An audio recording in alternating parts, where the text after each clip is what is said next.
কালকে একজন উপদেষ্টা শপথ নিয়েছে যে ফারুকি এই লোকটাই সমকামিতা প্রমোট করে। দেশের ছাত্র জনতা এবং আলেমরা চাচ্ছে এই লোক যেন এই দায়িত্বে না থাকে।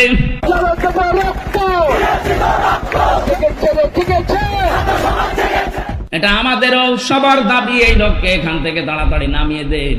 যতদিন থাকবে আল্লাহর গজব নাযিল হবে। নিজের স্ত্রীকে যারা দেহ ব্যবসায় লাগাতে পারে, নিজের দেহ দেখিয়ে যারা উপায় করে, এই মানুষগুলো জেনা করে করে টাকা পয়সা কামাই করেছে সারা জীবন। এটা জেনা না?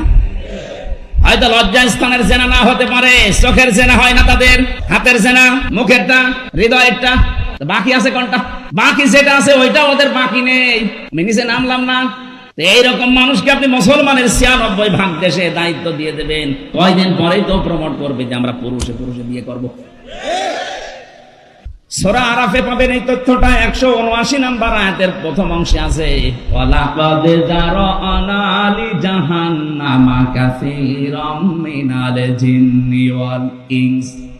অবশ্যই আমি অধিকাংশ মানুষ আর জিন জাহান্নামে দেব, এই জন্যই বানিয়েছি। এই একটু খেয়াল করবেন, শব্দটা শুরু করার আগে আল্লাহ গ্যারান্টি দিচ্ছেন, এটা সুপারলেটিভ ডিগ্রি বলে।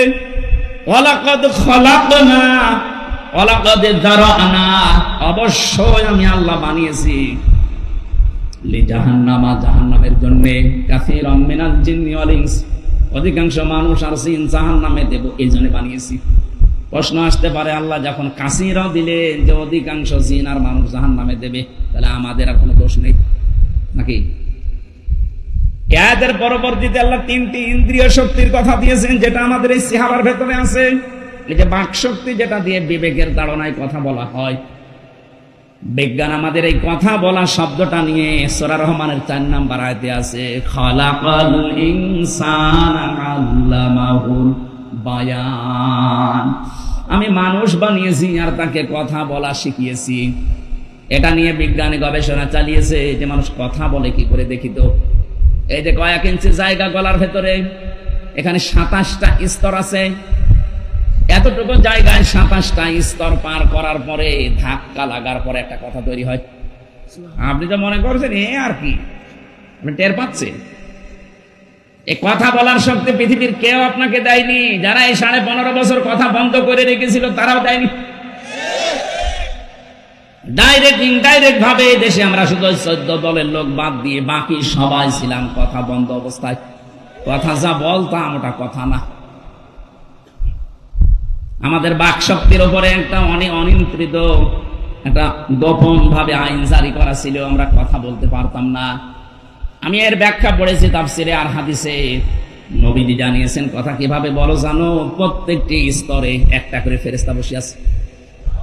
এর কাছে এর কাছে ওর কাছে, এভাবে ২৭টা জায়গা ভাগ ভাগ করে আসে। শেষ নাম্বার ফেরেশতা কথাটা যেভাবে তৈরি হওয়া দরকার ওইভাবে তৈরি করে ছেড়ে দেয়।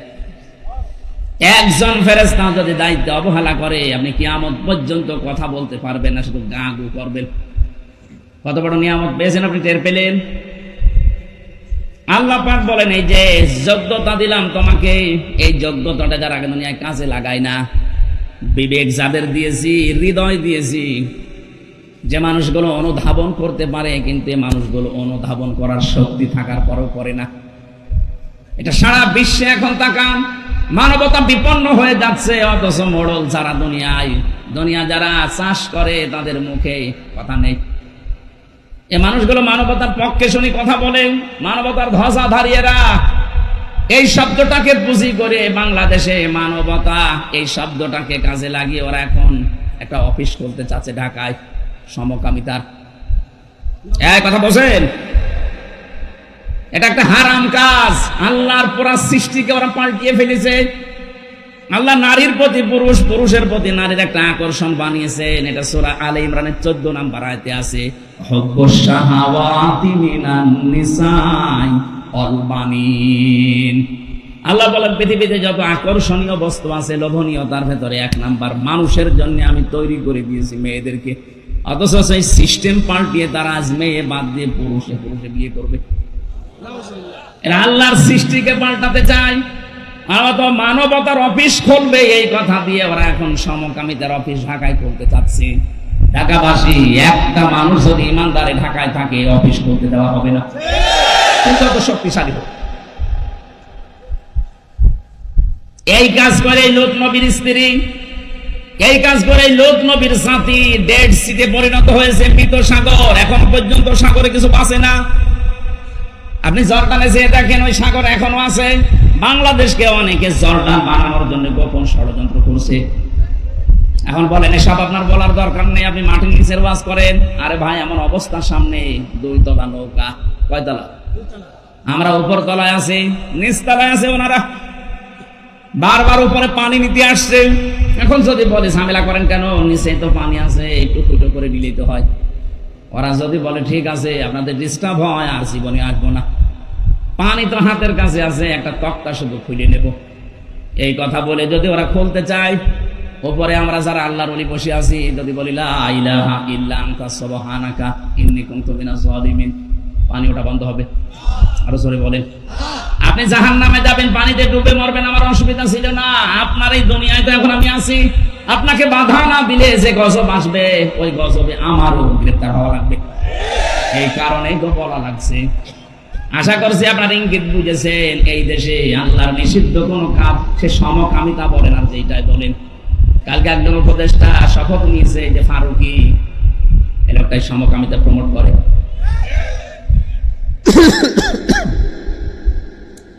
দেশের ছাত্র জনতা এবং আলেমরা চাচ্ছে এই লোক যেন এই দায়িত্বে না থাকে।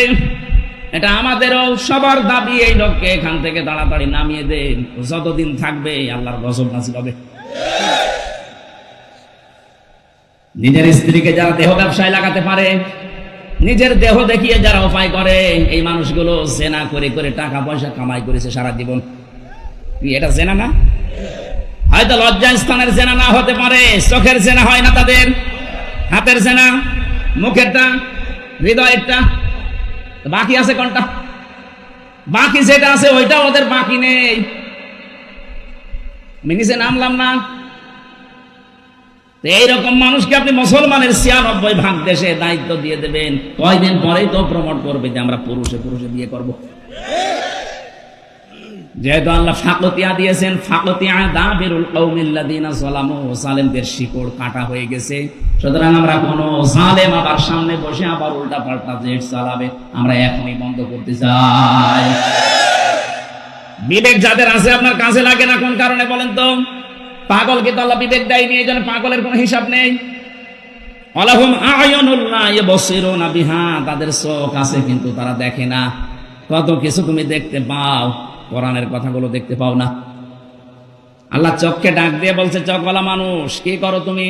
আফালা ইয়ানজুরুনা ইলাল ইবিলি কাইফা খুলিকাত ওয়া ইলাস সামাই কাইফা রুফিআত ওয়া ইলাল জিবালি কাইফা নুসিবাত ওয়া ইলাল আরদি কাইফা সুতিহাত। বলেন আল্লাহু আকবার। এখানে আল্লাহ 4টা সৃষ্টির নাম দিয়েছেন। ওই চোখওয়ালা, একটু ওঠের দিকে তাকাতে পারো না? কিভাবে তাকে বানালাম, মরুভূমির জাহাজ বানিয়ে দিয়েছি তাকে। জমিনের দিকে একটু তাকাতে পারো না? কিভাবে আমি সমতল করে দিলাম বিছানা। পাহাড়ের দিকে তাকাতে পারো না? পাহাড়কে আমি পেরেক বানিয়েছি। আল্লাহ এই কুদরতের কথাগুলো চোখকে দিয়ে দেখতে বলছেন, এই কারণে পেরেকের কথা কেন দিলেন? ওয়াইলাল জিবালি কাইফা নুসিবাত, পেরেক স্বরূপ পাহাড়কে আমি গেড়ে দিলাম জমিনে। এখানে এই যে তক্তার উপরে পেরেক মারা আছে, এই ব্রেকের উপরের যে মাথাটা আছে চ্যাপটা, চ্যাপটা কতটুকু দেখা যায়? এর নিচে যতটুকু আছে তার চাইতে কমপক্ষে 20 ভাগের 1 ভাগ। কথা বলে না কেন? এতটুকু এরকম 20 ডবল এই ব্রেকের ভেতরে ঢোকা আছে, গেড়ে দেওয়া আছে। আল্লাহ এই পাথর যেটা দেখতে পান পাহাড়, এটা শুধু ওই ব্রেকের ওই মাথাটা একটু জেগে আছে। তার মানে এরকম 20 ভাগ এই মাটির নিচে আল্লাহ গেড়ে দিয়েছে। বিশাল কুদরতের কথা, ক্ষমতার কথা আল্লাহ আমাদের শোনালেন। এই জন্যে কি নিয়ে মাস্তানি করো?